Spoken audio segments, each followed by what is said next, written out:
Hey everybody, Spencer here. Just really quickly before this starts, there were some audio issues, both my mic picking up my breathing and my guest mic being a little bit too quiet. I tried to fix a lot of it during post, but I didn't quite get all of it.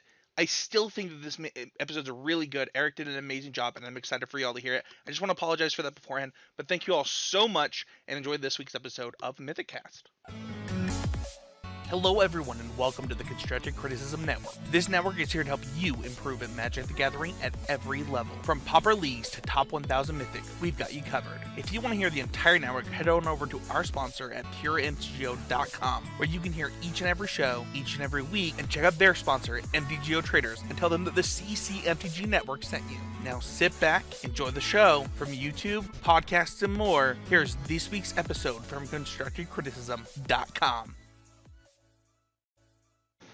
Hello everyone and welcome to a brand new episode of MythicCast. I'm your host Spencer, and this week I'm joined by a special guest, a man that hit Mythic with a deck that many did not expect. We have Eric here, hitting Mythic with green-white tokens this month. How's it going, Eric? Oh, hello. I'm doing great. Hello, everyone. Eric, I'm really excited to have you here. Before we get too far into this, don't forget to check out our sponsor at puremtgo.com. They are an amazing sponsor. We really appreciate them every week. And don't forget to shoot over any Patreon ideas for you for the Patreon over to heezymedia@gmail.com. And we're going to pick somebody who has an awesome idea on that. So now that all that's out of the way, Eric, let's talk about you. I kind of want to know, a little bit more about you, the type. How long have you been playing Magic? What type of decks do you like? Tell us a little bit about yourself. Okay. I started playing like kitchen table Magic when I was at school, and was around Onslaught era. I played it a lot of time just tabletop. I didn't know there was competitive Magic or anything like that, and just when I was at college, where about Magic Origins, but when I was introduced to really competitive Magic and stuff. What was your favorite deck to play at the beginning? Like what was your go-to kitchen table deck? Yeah, I played a lot with a couple of pals, and we just loved to play aggro against control. We had Nice. the Psychotog blue black deck was our favorite control deck. Nice. That's a powerful way to start playing Magic. Yeah, and we we had a lot of tribal decks for aggro. We had the goblins deck, the elves deck. Some powerful Odyssey cards you're starting with. Yeah, That's nice. That's uh, nice. So, talk to me about your kind of this week we're gonna talk about green white deck, a green white tokens deck. But talk to me. How did your climb to Mythic go? Like, what rank did you achieve? What kind of decks did you play against along the way? yeah. My climb was very quick. I ran really hot. Was about 4 hours from platinum to mythic. Wow, that is fast. Yeah, I played a lot against the ramp decks, both Okay. Kusai and Band. Some mono red, some blue white control. Not many black red decks, which was kind of lucky Sure. because Mayhem Lava was basically the most problematic card for this deck. Sure. Some fires Was deck. I Yeah, was go gonna ahead. That's actually what I was gonna ask. Did you get to play against a lot of fires on your way up? Not a lot, but I would like to play more. It's one of your best matchups. Oh, interesting. I'm excited to talk about that. Is there any other decks that you tried along the way, or did you? I mean, you said you did it in 4 hours, so clearly you were just winning with this. Yeah, in the last season, I was playing a green black deck, green black aggro, based around the Great Henge, and I was basically locked because I was going last weekend. I played the Mythic Challenge, and I was basically locked in green black. But I don't like that format very much, so I kind of tired, and I wanted just to relax and play something else. And green white tokens is a pet deck of mine since Ravnica. I just love playing the deck. I dropped last rotation because the Jund sacrifice deck was a nightmare, and I never picked it up again. But then, as soon as the rank restarted, I picked up the deck just for fun, and I kept winning. There was no Jund anymore. What made you want to pick this up? You just wanted something quick. You said you didn't like the format. So was it the speed of this deck that enticed you? Like what was the reason that you thought, it's time to pack those Trastanis back up? Yeah, basically, Magic is a game of variance, and each player has the kind of variance that annoys him the most. There's a lot of people that doesn't like your own draws variance, like grabbing aggro decks that can flood or second lands and stuff. But in my case, I don't like feeling powerless. I don't like grabbing decks like the bench deck, where you open a hand with like four lands, Anissa, Sure. Rose Spiral, and Uro, and you think, wow, if my opponent's playing mono red or black red, he can just trample and there's nothing I can do. I hate that. Even when these are the best decks, it's just shooting for me. I can't play them well. Sure. Is there any So so you don't enjoy those style of decks, but having the control and being able to be the beatdown is something that you enjoy. yeah, I always like being the player with tempo advantage. Okay. Yeah, Cool.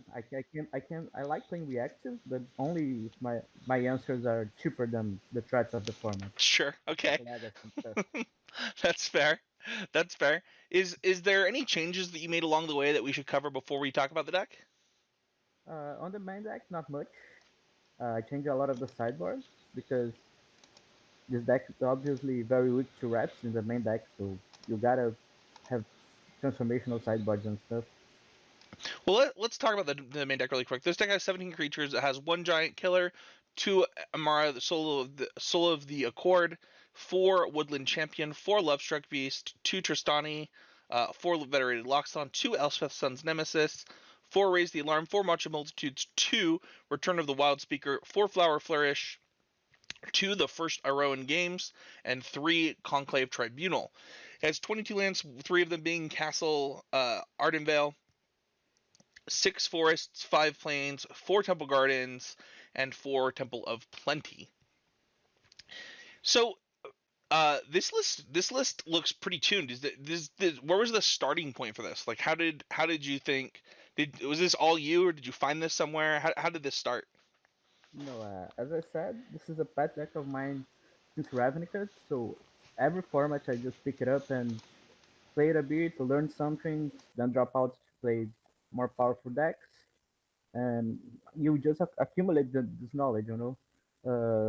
In this specific iteration, the last time I picked it up, Return of the Wide Speaker was a card that impressed me a lot. It just kills your opponent so fast, and like you you can be very behind, and one bad block by your opponent just ends the match. So uh, I tried to go hard for that, but unfortunately, Elspeth and some of the new cards make humans. So there's a kind of a normal. So I had to go down a bit of the wild speaker because it was a lot of reps. I couldn't go all in for that. So talk to me about that. So you only get to pick one. I assume that you're picking the overrun mode usually then. It's the primary plan. Yes, it's the overrun mode, but the other mode comes out often as well. Okay. Like So I have like Love Struck Beast and Woodland Champion, so I often have like a big creature where I can draw 6 cards. yeah, talk to me about Woodland Champion. This is not a card that I've seen a ton of. What made you want this in your deck, and kind of how has it performed for you? It performs okay. It's not amazing. The main reason I picked this card as soon as Return of the Odd Speaker was spoiled, exactly to have access to the second mode. But right now, because the way I changed my deck and I put a couple Rowan games, it often helps with that as well. And Okay. some of these lower decks like fires have a really trouble doesn't have a very easy time dealing with it. Like it gets basically on turn 3 gets bigger than Then Captain Clarion. yeah, that makes It sense. goes over the top of his creatures. Like the fairy is basically his only answer. Sure. Talk to me about kind of how this deck wins the most often. Are you winning through the couple of March of the Multitudes? Are you winning through Return of the Wild Speaker, like Flower Flourish? What are the ways that you're most commonly winning the game with this deck? Yeah, this deck is main deck is basically a combo deck. You just start counting your permanents since your opening hand. You you, you count your progression and like okay, with this hand, turn 4, turn 5, I can make a march for 5 or 6, and all my opponents died to flourish your return. Post sideboard, this changes a lot. The transformation happens quite often, but main deck, you're basically a combo deck.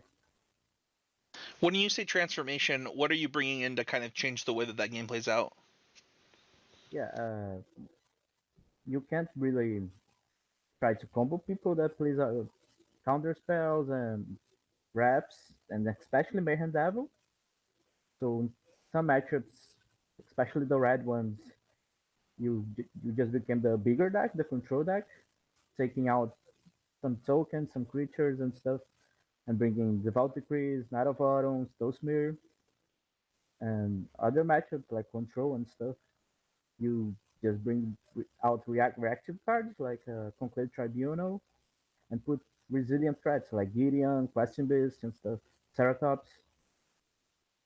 You mentioned Devout Decree. You have four of those in your sideboard. You're saying that you have a pretty big problem with Mayhem Devil then, and that this card you just need something to get rid of it.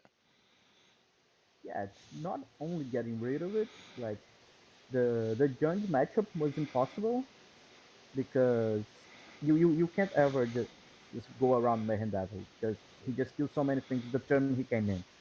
Even killing him doesn't matter that much. You just can't you just can't apply your plan against them, never. But against the black red, which is a smaller deck, you can do the control, which you couldn't against Giants. So the plan is really put as much removal as you can and just stop him. Because one day you make enough land drops to just kill him with a march, Sure. even Even even through if the he devil, just that did makes sense. everything. Yeah. Talk to me. What are kind of the key cards in this deck right now? Uh, the main deck, the key cards are just March and Loxodon. They're by far the most powerful ones. The other cards are just like removal or some tokens or gap closers. Um, in post board games that change a lot. That's why I have so much one offs or two offs because those cards shine in post sideboard games. Hyrule games is great in some matchups. Elspeth is an all star in others. Return of the Odd Speaker is a blowout against the Flash deck, for example. Sure. The mana in this deck seems really good. You're only playing 22 lands, but that's because you're playing 4 Flower Flourish. Do you ever Yeah. have mana problems at all in this deck? Oh, variants happen. Sometimes you do, but basically, beside the ramp decks, this is the best mana you can find in this format. Cloud of Flourish, I couldn't name it the most important, but it's probably one of the best cards that allows you to have a split card mana win condition, which is Sure. amazing strategically when you're building your deck. Uh, the mana for two color aggressive decks is not good in this format because both Table Passage and Temples come into play tapped. Right. So it's just another re- just another really good pump in your mana to have in Cloud of Flourish. Right. Talk to me about Castle or oh my gosh, Ardenvale.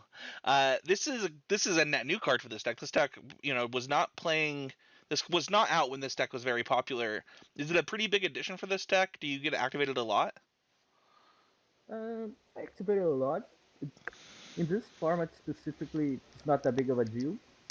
Like we all know how cards like Legion's Landing can be powerful, but there isn't a lot of blue white and stuff where incremental advantages matter. Like you activating this once or twice won't change a game against Sultai, Bant, Emerge Ventures, anything. It's just great against especially flash decks and the blue-eyed control because Okay. you can just stay with your march open. If they tap out to do something, you march and kill them. If they don't, you just activate it, progress your game, keep the mana stranded. It's nice in those matchups, but it's not that big of a deal. Talk to me about what the coolest interactions in this deck are. Um, The first thing that I saw was just playing a Woodland Champion and getting to raise the alarmment. That's got to be fun. yeah, Woodland Champion is the card that just gives you more of like stolen games. People think they won't die, especially against fires. It's like they put their creatures, they hit you for a bunch, they think they can't die in the crackback, and then you like put a Trostani, you get more three power right away, and then you use the creatures from Trostani and some other lands to make a march, which pump more like four power, and then he just dead. You Nice. with Raise the Alarm, as you said, you get a lot of people to making bad blocks. That's awesome. So the gacha of this deck is really Woodland Champion. You So mentioned that you think the Fires is a good matchup. Can you kind of talk about that for the listeners? I mean, you would think a deck that's playing four Deafening Clarions, sometimes even more sweepers post board would have a pretty good matchup against you, but you're saying that's one of the decks you actually want to run into. yeah, Game One is not great. I would say his favorite. Exactly as you said, Deafen Clarion is a pain, but uh, post post board you just bring your Crescent Beach, your Gideon, your Ceratops. You don't mind Deafen Clarion at all. And the thing that makes this great is that none of his sideboard cards help against you. Like Aura the Robber of the Rich, War Boss, that's awful against you. His removals, counter spells and stuff just doesn't matter at all. So this becomes like he has like 20 cards that matter against you, and your full sideboard configuration is great against him. Really, it's really rare that I lose. And the time where I lose in the sideboard games is basically for Rakdos, the only card that really can mess you up. So talk to me about Rectos. How are you? You said that you're bringing in things like Night of Autumn and Devout Decree and Tulsimir and trying to go bigger there. Are you? Does that mean you're boarding out things like like the Return of the Wild Speaker, and you're trying to hold the ground with something like a Love Struck Beaks? Like how did those games play out after board? You still talking about fire? No, I was talking about Rakdos. Oh, when I said Rakdos, I was talking about the 4 drop from the Okay, Achilles guy. okay. Yeah, So that so that card messes you up sometimes. okay, I understand. Can you talk to me about the Rakdos sacrifice matchup? Okay. Yeah, that matchup is very bad. Game one, and both sideboard games. Yeah, I bring in Toastmere, all of the Vault Decrees and stuff, and Night of Autumn. But no, actually, I take out all my Love Struck Beasts and stuff because you need your removal to always kill Mayhem Devil and Midnight Reaper, Okay. always. So you can't go for the sacrifice outlets like Priest of Forgotten Gods and forgot the new one that makes a goat. I forgot the name. Sure, Woe Strider. Full Strider, thank you. Yeah, you can't really spend your removal spells on those cards. So what you have to do, you make to you have to make the claim of the firstborn really bad. I bought out Oh, all my okay. woodland champions and lobstruck beasts, and ba- basically their claims becomes dead cards. Got it. That makes I just sense. I just try to trade some tokens with their stuff, kill all Mayhem Devils, kill Ghost Riders, and then someday I'll have enough permanents and land drops to kill him with March. That's Okay, not the plan. that makes sense. Let's talk about some new cards though. We have this new set coming out, and I wanna talk about some of these new cards that are going to be available. You sent over five new cards to kind of talk about. We have I'm gonna we got Cub Warden, Gem Razor, Regal Leosar, Migratory Great Horn, and I'm not gonna get the magistrate's name right. D- Darnith? Yeah, Generous, Dranith? generous. So there's some interesting things in here. The first one, let's talk about Cub Warden really quickly because this has the effect mutate, and when you mutate, you get 2/1/1s. But you also have 3 other mutate cards here, and when you mutate it, it's going to keep that text, so you can keep mutating on that creature to pump out more 1/1s. And I assume that's kind of what you're thinking with all of these cards. Yes, exactly. When these spoils came out, I saw a lot of people talking about how they wanted to mutate into Question Beasts and Polychronos and stuff. But I don't want to do that at all. That seems like awful to lose a 5 mana card and a 4 mana card to one removal spell.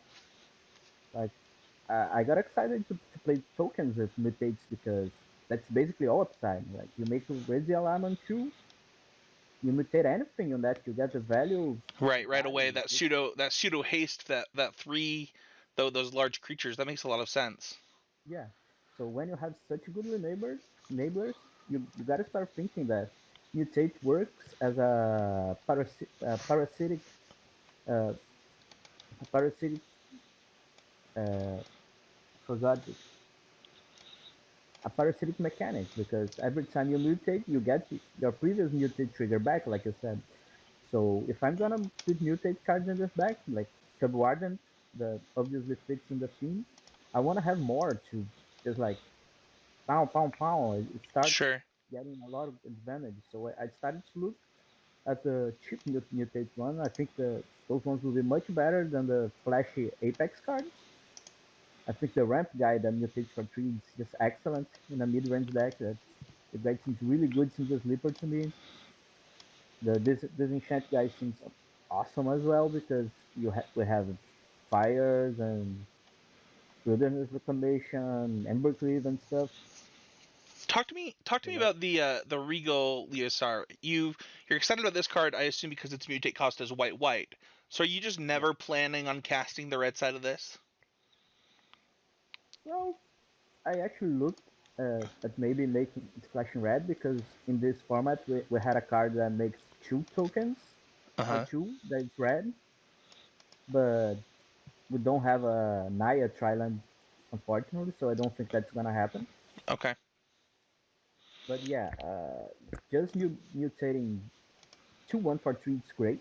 It's a great rate to all your tokens, and you actually off putting this on a token, so that one gets an added bonus just for the power and toughness of the Leostar. Okay. And just accumulating that with other mutates, I think you can make a really great snowball. Is there any cards coming in this new set that you think are bad for this deck? Yeah, I didn't actually saw one specific. I think some of the old cards might become more prevalent and become bad for this deck, like the hate cards from I forgot where the set they're from, like Noxious Grasp and Oh, Aether Ghost and sure. stuff. I think that cards will become very man-deckable and very dominant because all of them get all of the wedges. Okay. Like Aether Ghost get like all the ultimatums, all the apex, everything. So I think we'll see these cards everywhere, and that's kind of bad for this deck. Like Aether Ghost in your march is kind of tough. Okay. Is there anything that you want to say about the deck kind of before we wrap up? Any advice you want to give anybody? Yeah, don't this deck, like I said, is a combo deck. Like every time you open your hand, you gotta think, in which turn can I march for lethal? If you think you have this time, keep your hand. Otherwise, don't. You can do better. Like I hit Mythic a lot, and the biggest difference I see every time the bracket resets is how people mulligan. In Mythic, you face good hands all the time. Your opponent's decks are always doing what they're supposed to. When I go back to Platinum, I get a lot of free wins from people with bad hands, not making land drops. Like, especially when you're not playing a Forgiven deck, and this deck is not forgiven by the slightest, you gotta mulligan a lot with your Awesome. mulligan work. Well, Eric, I want to thank you so much for coming on today. This has been fun, and I hope it's a deck that I know it's a deck that a lot of people will be excited to try out and play. I think you posted a sideboard guide on Twitter, if I'm not mistaken. Um, Yeah, I asked for some tips. I posted what I was doing at the time. It was so not so well thought, but sure. Well, I'll what I make got. sure to link that and your Twitter in the show notes. Where can people find you if they want to get in touch with you?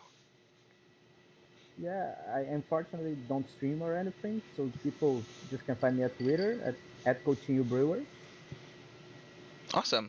Well, I want to once again say thank you so much for coming on. You can check out the rest of the Constructive Criticism Network over at constructivecriticism.com and on puremtgo.com. You can find the show at Arena Mythicast. You can find me over on Twitter at Spencer13H, and I also stream at twitch.tv/easymedia. Once again, Eric, thank you so much for coming on, and keep crushing it, man. It sounds like you've got a good head on your shoulders for Magic, and you really understood how to play this deck, and it was really fun to talk to you about it.